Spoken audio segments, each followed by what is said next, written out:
Ya pemirsa, maraknya kontroversi di dunia peradilan di Indonesia menjadi sinyal merah perlunya penguatan dan juga evaluasi di tubuh lembaga hukum tanah air. Untuk itu, pemirsa, inilah saatnya Indonesia berbenah agar dunia peradilan kembali dipercaya masyarakat dan tentunya sesuai dengan apa yang tertulis dalam ketentuan peraturan perundang-undangan. Dan pemirsa, terkait dengan hal ini langsung saja di mana Mahkamah Agung sebelumnya juga melakukan mutasi terhadap sejumlah hakim termasuk Hakim Eko Arianto yang hakim sebelumnya ini menangani kasus korupsi yang melibatkan pengusaha Harvey Muiz. Eko Arianto dipindah tugaskan pemirsa menjadi Hakim Pengadilan Tinggi Papua Barat. Promosi di tengah kontroversi, jejak Hakim Eko Arianto yang memvonis seringan pelaku korupsi menjadi pertanyaan publik. Lantas untuk membuat terang benderang pemirsa, kita akan langsung saja membahas lebih dalam bersama dengan Kabiro Humas Mahkamah Agung. Sudah ada Pak Subandi, kemudian juga ada Ketua Masyarakat Anti Korupsi Indonesia, sudah ada Pak Boyamin Saiman, serta anggota Komisi 3 Bang Nasir Jamil. Selamat malam Bapak-Bapak sekalian. Ya, selamat malam semuanya.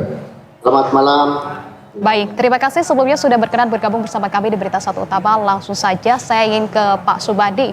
Pak Subandi, ada 41 hakim yang dimutasi ke Indonesia Timur. Kita juga tahu ini merupakan mutasi yang kedua. Sebelum ratusan hakim juga dimutasi begitu ya. Boleh dijelaskan terlebih dahulu apa kemudian latar belakang dari mutasi besar-besaran ini, Pak Subandi? Ya, ini merupakan komitmen Mahkamah Agung bahwa kita akan melakukan promosi dan mutasi untuk penyegaran khususnya di pengadilan-pengadilan di Jakarta. Jadi mutasi kemarin itu dilakukan untuk mengisi kekosongan ada 5 pengadilan tinggi yang tidak ada ketua pengadilan tinggi karena purna bakti, dan ada 15 wakil ketua pengadilan tinggi yang kosong atau bergeser. Nah, di antara itu juga kita melakukan promosi mutasi terhadap hakim-hakim yang kemarin dirubah dari 11 orang yang semula dimutasi ke pengadilan kelas 1A khusus di luar Jakarta, kemudian karena datanya muncul mereka telah lulus eksaminasi dan laporan dari Bawas tidak ada NIR integritas, maka mereka dipromosikan dan dimutasikan menjadi hakim tinggi. Ini untuk mengisi kekosongan beberapa pengadilan tinggi yang kekurangan hakim tinggi, khususnya di Papua Barat. Hanya ada 3 orang hakim tinggi. Begitu. Oke, baik. Nah, Pak Subandi, apakah artinya terkait dengan mutasi begitu ya, ini akan mutasi hakim ini akan menjadi agenda reguler ya di Mahkamah Agung ke depannya? Seperti itu kah, Pak Subandi? Ya, promosi dan mutasi hakim di Mahkamah Agung dan lembaga peradilan memang reguler dan selalu dilakukan berdasarkan SKKMA nomor 48 tahun 2017. Merupakan hal biasa, cuman berbeda 2 TPM sekarang itu catatannya adalah diutamakan integritas dan intelektualitas. Dan 2 tahun hakim yang lebih 2 tahun di Jakarta digeser untuk penyegaran. Sementara untuk masuk Jakarta itu tadi integritas dan intelektualitasnya harus terjamin. Terjaminnya bagaimana? Terjaminnya ada garansi personal dari pimpinan Mahkamah Agung dan pejabat eselon 1. Nah, apakah kemudian integritasnya terjamin? Saya akan langsung saja spesifik Pak Subandi, ini terkait dengan dari alasan dibalik promosi Hakim Eko Arianto begitu ya, yang khususnya setelah ia memimpin di sidang kasus Harvey Muiz, prosedurnya gimana sih? Kenapa kemudian ini juga masuk dalam daftar yang dimutasi tersebut begitu, dalam promosi tersebut? Dan juga kemudian ada pernyataan nih dari anggota Komisi 3 DPR yang meminta kemudian promosi Hakim Eko Arianto dan juga Hakim PN Jakarta Pusat menjadi Hakim PT Papua Barat ditunda terlebih dahulu atau dipertimbangkan kembali. Tanggapannya kalau dari Anda seperti apa? Ya, kita menghormati pendapat dari Pak Nasir Jamil atau anggota Komisi 3 yang lain bahwa terhadap meminta penundaan kita menghormati itu. Tetapi kami ingin sampaikan bahwa promosi terhadap Eko Arianto telah memenuhi SOP atau standar yang kita buat berdasarkan SKKMA 48 2017. Pertama, dia lulus eksaminasi. Ya. Pertama, dia lulus eksaminasi. Yang kedua, dia tidak pernah mendapat hukuman disiplin berat, misalnya diberhentikan sementara. Kemudian sebelum asesmen juga kita telah melakukan tracking terhadap perilaku Eko Arianto melalui Bawas, ya, Badan Pengawasan Mahkamah Agung. Dan perlu diketahui bahwa eksaminasi itu juga dinilai tentang kemampuan dia di dalam membuat putusan tingkat banding maupun putusan-putusan tingkat pertamanya baik pidana maupun perdata itu dinilai. Ya. Jadi beberapa hal sehingga menurut tim yang dipimpin oleh Ketua Mahkamah Agung dan para pimpinan Mahkamah Agung serta Dirjen dan Kepala Badan Pengawasan diputuskan bahwa Eko Arianto ini layak untuk dipromosikan menjadi hakim tinggi. Ya. Catatan lainnya adalah kita belum menerima hasil dari Komisi Yudisial apakah Eko Arianto ini terbukti melakukan pelanggaran disiplin atau tidak. Yang kedua, promosi dan mutasi ini tidak ada kaitannya dengan putusan Harvey Muiz yang ditangani oleh Yang Mulia Eko Arianto. Oke, baik, secara legalitas ini sudah memenuhi. Nah, Bang Nasir, kalau mendengar pernyataan dari Pak Subandi tadi, ini sepertinya sudah memenuhi aspek-aspek yang diperlukan begitu ya. Kami memahami lebih dalam juga terkait dengan pernyataan yang dilontarkan oleh Komisi 3 begitu ya. Apa yang kemudian mendasari Komisi 3 DPR RI ini meminta agar promosi Hakim Eko Arianto ini ditunda terlebih dahulu. Penjelasannya seperti apa, Bang Nasir? Iya, terima kasih. Jadi ada rekan saya di Komisi 3 berinisial RL yang menyampaikan hal itu kepada media bahwa mutasi dan promosi Hakim Eko itu jangan terburu-buru. Ya tentu saja kolega saya itu mungkin punya argumentasi ya. Tapi kalau saya pribadi apa yang dilakukan oleh Mahkamah Agung itu sudah tepat ya. Jadi dia lulus eksaminasi, artinya berhasil lolos dari pengujian dan pemeriksaan. Tadi sudah disebutkan bahwa dia tidak pernah dihukum disiplin berat ya, dan kemudian dia tidak punya catatan. Satu-satunya yang bisa dibidik kepada Hakim Eko itu adalah dia memutuskan vonis 6,5 tahun dari tuntutan jaksa sebanyak 12 tahun, di mana ada kerugian negara sekitar 300 triliun. Itu artinya kerugian perekonomian negara, dan itu masih debatable juga sebenarnya. Ya masih bisa diperdebatkan soal kerugian perekonomian negara itu sendiri. Nah karena itu hakim tersebut sudah melalui serangkaian pemeriksaan dan nyatakan lolos dan akan ditempatkan di Papua. Ya Papua itu kan sebenarnya juga tidak bagus-bagus amat sebenarnya ya. Ya, di Papua itu kan kesannya dalam tanda kutip juga mau diisolasi itu, ya mau diisolasi di sana. Ya terlepas orang setuju atau tidak setuju, tapi dalam pandangan saya ketika ada hakim ditempatkan di sana, ya itu barangkali dalam tanda kutip supaya diisolasi, supaya bisa melihat Indonesia secara utuh di Papua sana. Jadi tidak ada yang dipersoalkan dalam pandangan pribadi saya terkait dengan mutasi yang dialami oleh hakim tersebut, dan tadi Humas atau juru bicara Mahkamah Agung sudah menyampaikan beberapa alasan ya kenapa kemudian yang bersangkutan lolos eksaminasi dan kemudian akan ditempatkan di Papua sana. Oke. Bang Nasir, bagaimana dengan potensi pelanggaran etiknya? Ini masih terkait dengan dugaan begitu, tapi berpotensi adanya pelanggaran etik yang memang sampai dengan saat ini proses pemeriksaannya masih berlangsung untuk kemudian rekan Anda menyampaikan untuk ditunda terlebih dahulu. Apakah Anda tidak sepakat juga dengan hal tersebut untuk ditunda terlebih dahulu untuk menyelesaikan terlebih dahulu etiknya? Iya, dalam hal ini saya berbeda pandangan ya.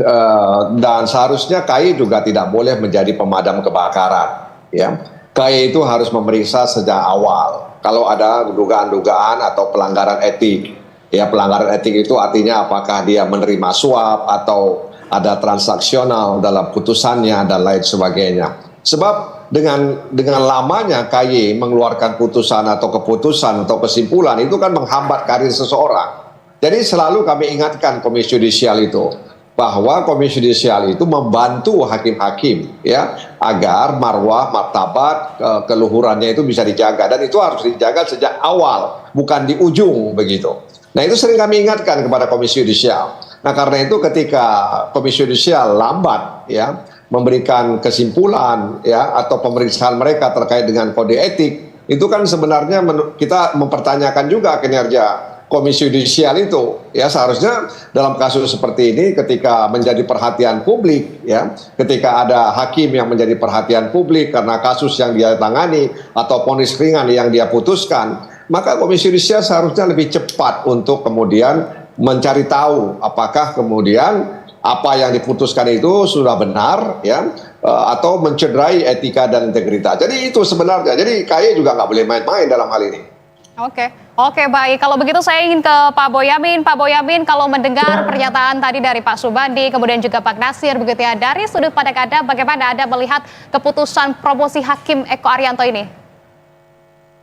Ya, justru kalau versi saya kan memang masih ada di KAY, dan saya kira itu lebih baik ditunda dulu gitu. Karena apapun nanti kalau kemudian KAY misalnya menemukan gitu kan nanti digrounded lagi, kasihan juga orangnya kan gitu loh. Apa susahnya sih kalau kemudian tadi katanya baru ada 3 di Papua Barat, yang lain memang nggak ada yang nggak memenuhi syarat. Saya yakin banyak yang memenuhi syarat juga kok, yang sudah lulus asesmen juga lulus eksaminasi gitu. Jadi ini harusnya kembali pada peraturan Mahkamah Agung sendiri nomor 1 tahun 2020, di mana kerugian di atas 100 miliar itu hakim diperbolehkan bahkan diarahkan untuk memberikan hukuman seumur hidup. Meskipun tuntutan 12 bisa aja ultra petita gitu. Nah, kita melihatnya kan keadilan di situ. Dan kerugian itu yang real itu kan 27 triliun. Jangan lihat 300-nya. 27 triliun itu sudah dinyatakan oleh hakim yang bersangkutan juga sebagai kerugian real karena itu menyangkut pemahalan harga smelter. Terus dugaan fiktif dari sewa produksi dari timah itu sendiri gitu. Jadi banyak hal yang kemudian terhitung di sana gitu. Artinya kerugiannya juga di atas 100 miliar gitu. Jadi menurut saya ini yang dulu kenapa masyarakat begitu heboh mempermasalahkan yang bersangkutan hukumannya hanya 6 tahun. Karena banyak kasus-kasus yang lain, kasus-kasus pidana umum hukumannya 6 tahun, 7 tahun. Nah ini korupsi jangan melihat 300 triliunnya, 27 triliunnya gitu. Jadi ini yang menurut saya ini masih teringat masyarakat bahwa yang bersangkutan ini menjadikan polemik gitu. Terus kedua, saya mengikuti persidangan ini, jadi tidak menggali peran-peran aktor intelektual. Jadi saya kira tidak profesional juga gitu. Bahkan menanyakan nama lain gitu. Nah, saya kira ini yang menurut saya menjadi catatan terus, dan kemudian apapun kesannya, karena suaminya artis nanti hukumannya juga pasti bebas bersyarat, sudah segala macam itu. Jadi saya kira Mahkamah Agung juga harus mendengarkan aspirasi masyarakat itu gitu. Dan banyak hal-hal yang bisa dijadikan pedoman oleh Mahkamah Agung untuk menilai yang bersangkutan. Yaitu tadi misalnya kenapa dia tidak menjalankan peraturan Mahkamah Agung nomor 1 tahun 2020 tentang penjara seumur hidup bagi yang di atas 100 miliar misalnya. Jadi ini banyak hal yang menurut saya masih bisa dilakukan penundaan untuk mendapatkan kepercayaan masyarakat, dan hal yang demikian termasuk tadi menunggu Komisi Yudisial. Justru sekarang pertanyaannya, Komisi Yudisial kalau bisa dipanggil Pak Nasir Jamil, dipanggil, cepet dong itu, kalau memang ada umumkan, kalau tidak ada segera umumkan juga nggak ada gitu. Dan ini didukung mestinya Komisi Yudisial untuk segera menuntaskan ini, dan dengan cara kalau ini kesannya sudah dipromosi begitu kan seakan-akan bahwa tidak nganggap KAY lagi gitu. Nah, itu yang saya kira banyak hal yang perlu diperhitungkan, dipertimbangkan di sini. Dan saya juga menyoroti sistem promosi mutasi dari Mahkamah Agung masih banyak catatan. Saya punya catatan hakim yang tidak hafal sumpah untuk dirinya dan menyumpah saksi aja pakai kerpean, ada yang dipromosikan begitu gitu. Jadi, terus kemudian asesmen tidak lulus 2 kali begitu. Itu juga ada yang promosi begitu, bahkan ada dibantu juga kalau tidak salah supaya lulus begitu. Jadi ada proses-proses yang banyak catatan sebenarnya dari sisi itu. Justru kalau kemarin itu kan nampak bahwa karena ada kasus yang proses di Kejaksaan Agung, maka kemudian hakim-hakim yang di Jakarta Pusat dibuang, tanda kutipnya kan begitu kan, meskipun alasannya Pak Sobandi tadi lebih dari 2 tahun itu. Nah, masyarakat seakan-akan ya baguslah, paling tidak hakim-hakim itu diberi tanda kutip sanksi, meskipun ini bukan sanksi formal tapi dipindahkan ke luar daerah segala macam. Nah, tiba-tiba Eko Haryanto ini dipromosikan jadi hakim tinggi gitu. Dan kemarin 3 hari 4 hari itu seakan-akan wah belum apa Sidoarjo sudah ke Papua. Tidak dijelaskan oleh Mahkamah Agung bahwa itu promosi gitu. Setelah saya ungkap bersama wartawan Detik bahwa itu promosi, baru kemudian 2 hari ini rame promosi itu ternyata malam gitu. Jadi ini menurut saya mestinya Mahkamah Agung kalau mempromosikan orang juga digambarkan begitu, meskipun ya bisa jadi ini akan mendapatkan pro kontra, tapi tidak apa-apa. Justru saya kira Mahkamah Agung harus menggali apa yang ada di masyarakat, karena memang hukum itu kan juga ada di masyarakat. Itu aja, makasih. Oke, baik. Nah, Bang Boyamin, tapi terkait dengan promosi ini begitu ya ke PT Papua dalam waktu 1 bulan, apakah memang promosi seseorang hakim ini bisa dilakukan secepat itu ya? Dari sudut pandang Anda bagaimana, Bang Boyamin? Oh ya, kalau sudah lulus asesmen, terus sudah mendapatkan pertimbangan, ya bisa aja itu. Dan ada beberapa yang lain memang ada juga gitu. Jadi itu tidak ada masalah. Tapi kalau khusus untuk Eko Haryanto ini kan mendapatkan sorotan masyarakat gitu loh. Jadi dan sekarang apa yang terjadi, banyak hal yang kemudian sisi negatifnya yang didapatkan oleh istilahnya sekarang kan apapun juga butuh sisi citra, sisi suara masyarakat itu. Jadi ini menurut saya kira Mahkamah Agung harus mendengarkan aspirasi masyarakat ini gitu. Jadi ini kalau soal jangankan 1 bulan gitu, pindah kemana karena sebelumnya sudah lama juga untuk menjadi hakim kelas A, terus lulus asesmen, terus kemudian tiba-tiba habis mutasi setengah bulan jadi hakim tinggi juga, saya kira tidak ada masalah juga gitu. Tapi ini masalahnya khusus Eko Haryanto yang sudah mendapatkan catatan begitu panjang oleh masyarakat karena dianggap menghukum ringan. Dan ingat juga bahwa masyarakat juga harus tahu bahwa apapun tanda kutip ini ya sudah dikoreksi, buktinya di tingkat banding kemudian hukumannya jadi 20 tahun. Itu artinya kan tanda kutip seperti wah putusannya Pak Eko Haryanto ini kurang benar nih gitu. Jadi masyarakat kan sudah menilai itu, kecuali kalau malah bahkan oleh pengadilan tinggi itu meskipun ini sama-sama bebas ya hakim masing-masing hakim, tapi kan masyarakat menilai itu wah sudah dikoreksi, berarti apa yang disampaikan Pak Eko Haryanto itu tidak terlalu benar karena sudah dikoreksi oleh tingkat banding. Tidak tahu nanti kasasi apa turun apa tetap atau bahkan jadi seumur hidup seperti peraturan Mahkamah Agung nomor 1 tahun 2020. Saya berharap ya peraturan Mahkamah Agung itu ditegakkan oleh hakim itu sendiri, terutama oleh Hakim Agung gitu. Masih. Oke, tapi intinya dari hal tersebut ini cenderung normal dan juga wajar begitu ya, potensi dari korupsi itu tidak ada begitu ya, Bang Boyamin? Ya, sebenarnya ini kan bukan kita sebagai penyidik untuk menilai yang bersangkutan apakah ada suap atau tidak gitu. Dari sisi kacamata hukum ya memang hakim berhak dan nyatanya sudah memutus bersalah, tapi tidak membuat berat bahwa ini peraturan Mahkamah Agung yang harusnya dipedomani gitu. Jadi ini kan tidak profesional kalau saya. Hakim aja tidak memedomani peraturan yang dibikin oleh Mahkamah Agung sendiri. Lah, terus bagaimana kita akan meneladani yang bersangkutan? Kita berharap apa keadilan yang tidak disampaikan oleh yang bersangkutan itu. Jadi ketika yang bersangkutan kemarin dipindahkan ke Sidoarjo itu menjadi tetap hakim biasa itu, ya masyarakat seakan-akan terobati. Wah, ya udah rasanya hakim yang dianggap tidak membawa keadilan karena tidak menghukum berat Harvey Muiz, kemudian tanda kutip diberi sanksi dipindahkan ke Sidoarjo gitu. Oke, baik, langsung saja kalau begitu Pak Subandi silakan untuk menyambut tanggapannya dari Bang Boyamin.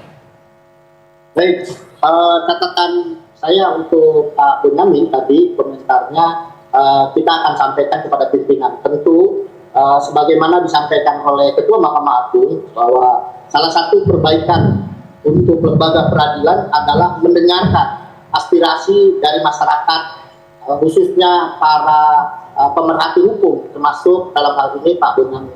Jadi kami akan sampaikan Pak Boyamin. Kemudian mengenai promosi Pak Eko Haryanto ke Papua yang tadi disampaikan hanya ada 3 orang, yang lain juga sama, ada ke sana ke daerah Ambon maupun ke pengadilan tinggi yang lain yang memang kekurangan hakim tinggi Pak Boyamin. Jadi kami menghormati pendapat-pendapat dari Bapak Ibu sekalian atau masyarakat terhadap TPM atau rapim yang telah dilakukan oleh Mahkamah Agung. Kemudian kami juga mendengarkan aspirasi dari masyarakat ketika misalnya KY memutuskan sebelum ada SK mungkin saja bisa di-hold atau ditahan oleh Dirjen untuk mengeluarkan SK tersebut. Nah, makanya sebagaimana diminta oleh Pak Boyamin, silakan sampaikan nanti kepada pimpinan Mahkamah Agung. Oke, baik. Nah, kalau dari Bang Nasir ini kayaknya masih belum memutuskan seperti apa hasilnya, begitupun juga tadi jawaban dari Bang Boyamin, begitu ya. Apakah kemudian dari Komisi 3 ini juga akan memanggil dari KY, nanti seperti apa, Bang Nasir? Akan dilakukan untuk memanggil KY terkait dengan hal ini? Begini, pertama memang kita tidak menutup mata ya, atau kita juga masih mengakui bahwa asesmen, promosi, mutasi, demosi yang dilakukan oleh pimpinan Mahkamah Agung itu juga masih ada bolong-bolongnya. Ya, dan itu kita harus akui juga bahwa ada kadang orang tertentu dipromot begitu cepat, bahkan belum masanya dia sudah mendapatkan promosi, ya bisa jadi karena kedekatan dia dengan seseorang, dengan pimpinan dan lain sebagainya, atau di-endorse juga oleh orang luar dari Mahkamah Agung. Itu yang pertama. Yang kedua, tentu saja juga institusi itu tidak boleh mematikan karir seorang hakim, ya. Dia tidak boleh menghambat-hambat. Ketika sudah masanya, maka dia mendapatkan assessment dan promosi begitu dari yang dia jalani selama ini. Jadi selama memang belum ditemukan adanya pelanggaran etika, moralitas, ya, atau katakanlah transaksional dalam putusannya itu, maka tentu saja pimpinan Mahkamah Agung harus melakukan asesmen karena sudah masanya untuk dilakukan asesmen terhadap Eko Ariyanto tersebut, ya. Kecuali tadi dia tertangkap tangan atau diketahui bahwa dia mendapatkan uang dari putusannya itu. Bahwa soal rendah, ringan dan lain sebagainya, bahkan tadi ada peraturan Mahkamah Agung, kan kita sudah sering mendengar bahwa hakim itu bukan corong peraturan perundang-undangan, hakim itu bukan corong undang-undang, begitulah kira-kira. Peraturan Mahkamah Agung ya tentu saja itu sebagai guidance mungkin, ya, tapi hakim kan punya kemerdekaan untuk memutuskan perkara yang dia tangani. Jadi peraturan Mahkamah Agung itu hanya dalam pandangan saya itu ingin memberikan semacam panduan. Ya, tapi kalau tidak diikuti juga sebenarnya hakim kan melihat fakta, ya. Fakta persidangan, bahwa kalau tadi katakan Mas Boyamin dalam pemeriksaan di persidangan tidak profesional dan lain sebagainya, ya saya pikir itu kan sudah dikoreksi oleh hakim, oleh majelis atau pengadilan di atasnya. Oleh karena itu saya pikir ya tadi soal KY misalnya, ya KY juga seharusnya sensitif dalam hal ini. Ketika ada misalnya isu-isu yang menyasar seorang hakim, seharusnya KY lebih cepat memberikan rekomendasi, ya, atau kesimpulan terkait dengan hakim tersebut. Jangan lama-lama seperti ini. Dan sebenarnya juga kalau misalnya pun nanti ada putusan KY atau katakanlah kesimpulan KY bahwa dia begini begitu, dan itu kan bisa dikoreksi. Jadi selama belum ditemukan adanya hal-hal seperti itu, ya Eko Ariyanto layak, ya, untuk mendapatkan asesmen dan kemudian mutasi atau promosi ke daerah lain. Jadi saya pikir ya kita tunggu saja, ya, Komisi Yudisial, ya, karena itu satu lembaga yang diatur dalam konstitusi, ya bisa saja kami melakukan rapat konsultasi, ya, tapi tentu saja KY kan juga kemudian berkilah bahwa kami sedang melakukan pendalaman atau melakukan proses mencari tahu dan lain sebagainya. Jadi oleh karena itu sensitivitas dengan kasus-kasus yang menjadi sorotan publik menurut saya perlu menjadi hal yang melekat dalam Komisi Yudisial. Nah, ini yang kemudian menjadi sorotan publik yang Anda nyatakan adalah kemudian layak untuk dipromosi begitu, meskipun dalam konteks ini ada kontroversi begitu ya mengenai vonis yang dijatuhkan. Di kalangan publik ini menjadi kontroversi tapi tetap layak bagi Hakim Eko ini untuk dipromosikan, Bang Nasir. Ya, yang dia kan memutuskan perkara berdasarkan fakta-fakta di persidangan, ya. Nah, kalau putusannya tadi itu transaksional, nah itu yang patut kita sayangkan, dan itu wajib dihukum gitu kan, bahkan didemosi, bahkan dipecat, ya, dari jabatan hakim atau dari Mahkamah Agung. Tapi kan sampai hari ini tidak ditemukan. Kan asesmen itu kan juga menguji hal-hal integritas, bukan hanya kapasitas, ya, bukan hanya kompetensi, ya, dan intelektualnya, tapi juga kan integritasnya diuji juga dalam asesmen tersebut. Nah, jadi tentu pimpinan Mahkamah Agung, ya, seharusnya memang sudah tahu bahwa barang ini memang sampai hari ini belum mendapatkan informasi terkait dengan apa yang diramaikan oleh masyarakat, ya. Jadi kontroversi itu biasa dalam pandangan saya dalam menyikapi hal-hal yang kemudian menjadi perhatian masyarakat tersebut. Oke, kontroversi biasa begitu menurut Bang Nasir. Kalau menurut Bang Boyamin seperti apa? Bagaimana kemudian publik harus menyikapi hal ini yang mengingat begitu ya, ini menjadi kontroversi di publik tapi tetap harus menerima bahwa Hakim Eko ini mendapatkan promosi. Kalau menurut Anda seperti apa, Bang Boyamin? Menurut saya tetap harus ditunda karena tadi dikatakan bukan soal KY yang terlalu lama, ini baru aja kemarin kok gitu. Ya kita tunggu aja, jangan kemudian seakan-akan Mahkamah Agung menggergaji KY karena tidak sabar menunggu gitu. Saya seperti katakan tadi, banyak hakim lain yang memenuhi syarat untuk menjadi hakim tinggi dan untuk Pak Eko sementara dipending dulu gitu loh. Bukan soal seakan-akan menyalahkan Pak Eko atau menghukum Pak Eko dengan tidak dipromosikan.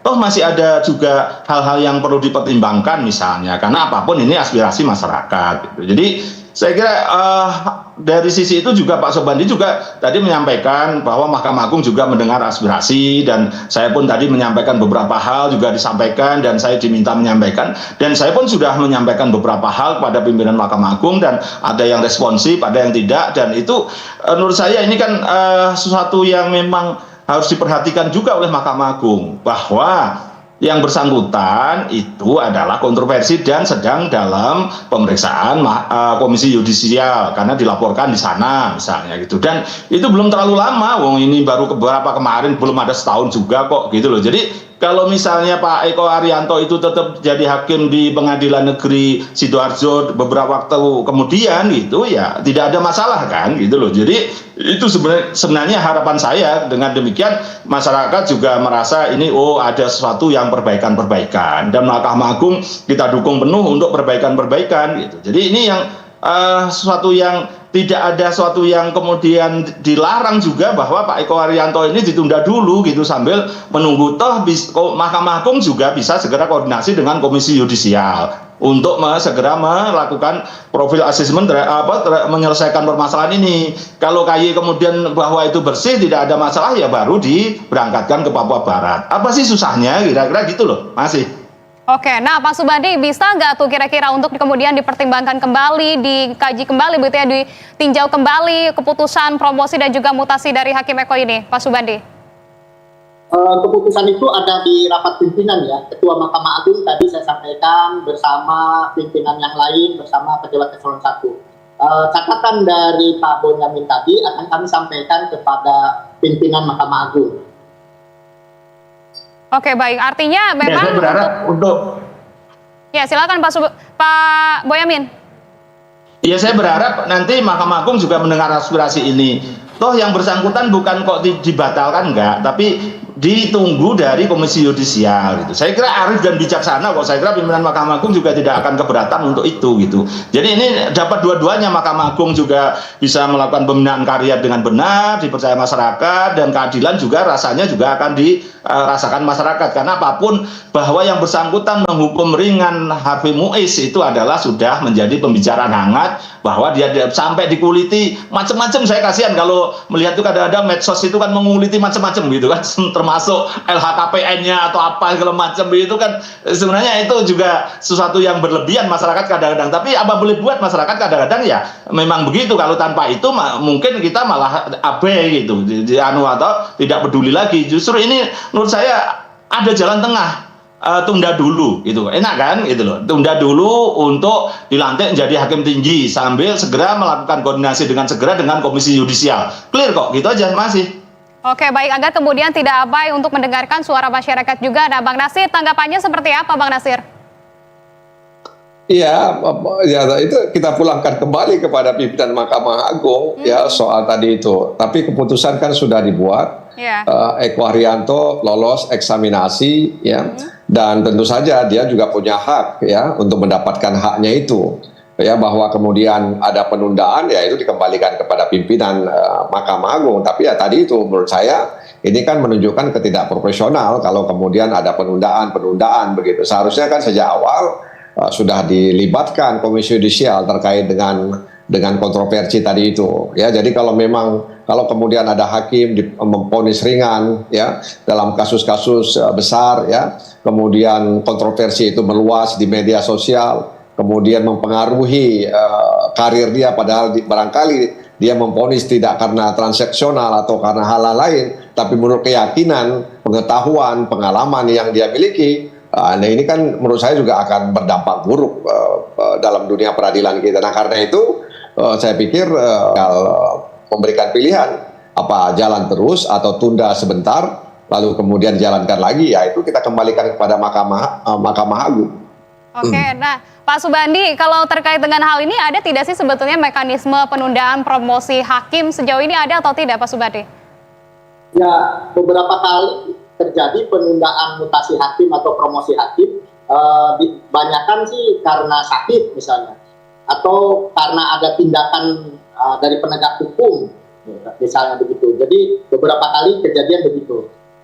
Atau tadi ada hukuman disiplin yang sebelum SK keluar, ya. Hukuman disiplin berat tentunya. Oke, artinya seperti yang disampaikan oleh Pak Boyamin ini sudah menjadi keputusan yang kuat begitu ya, sehingga memang tidak perlu untuk menunggu ataupun menunda daripada promosi hakim Eko tersebut, begitu Bang Subandi?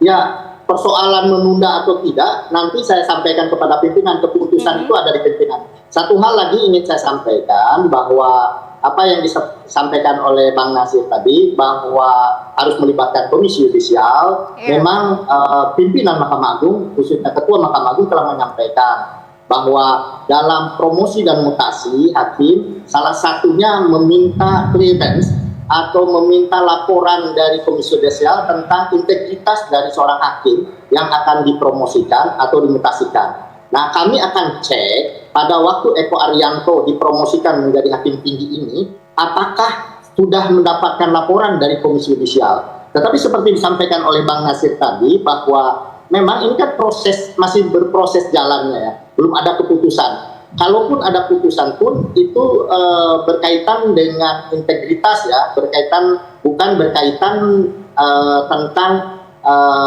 materi atau tentang putusan, isi putusan atau pendapat hakim terhadap suatu persoalan, suatu fakta. Tadi Perma 1 2020 tadi ya. Nah, itu kan persoalannya akan dikoreksi oleh pengadilan yang lebih tinggi, dalam hal ini banding sudah membatalkan. Nah, kemudian kita akan menunggu putusan kasasi, apakah putusan Eko Arianto akan dikuatkan atau sama akan menguatkan pengadilan tinggi. Nah itu, jadi saya sependapat dengan Bang Nasir bahwa kebebasan hakim jangan dibelenggu dengan pengawasan, dengan pemeriksaan.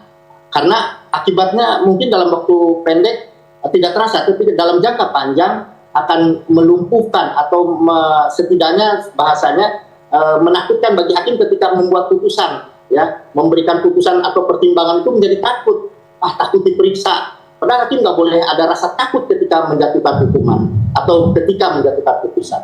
Demikian. Oke, baik. Bang Boyamin, kalau Maki sepertinya ini akan sangat vokal terkait dengan hal ini. Bagaimana tanggapannya tadi terkait dengan jawaban yang sudah disampaikan oleh Pak Subandi? Iya, kan persoalannya gini, kalau sekalian diputus bebas mungkin malah nggak apa-apa gitu. Kalau dalam kasus Harvey Muiz itu kan gitu. Jadi ini masyarakat melihatnya itu loh Pak. Tuntutan 12 tahun, bahkan akhirnya tahu bahwa di atas 100 miliar itu seumur hidup, nyatanya hanya dihukum 6 tahun. Nah, nyatanya dikoreksi oleh hakim tinggi menjadi 20 tahun, bahkan ultra petita begitu. Nah, setidaknya nunggu dua hal. Selain KY, nunggu putusan kasasi. Nanti Mahkamah Agung seperti apa dalam menilai putusan ini. Nah, ini kan sebenarnya apa sih sulitnya untuk bersabar sedikit begitu. Nah, nanti bisa aja Mahkamah Agung menguatkan Eko Arianto benar 6 tahun. Ya sudah, no problem gitu. Artinya kan sudah tahapan-tahapan berikutnya, bukan membelenggu kebebasan. Tapi kita bicaranya juga dari sisi hukum itu sendiri, yaitu ketika dikoreksi oleh hakim tinggi. Sementara dia akan jadi hakim tinggi.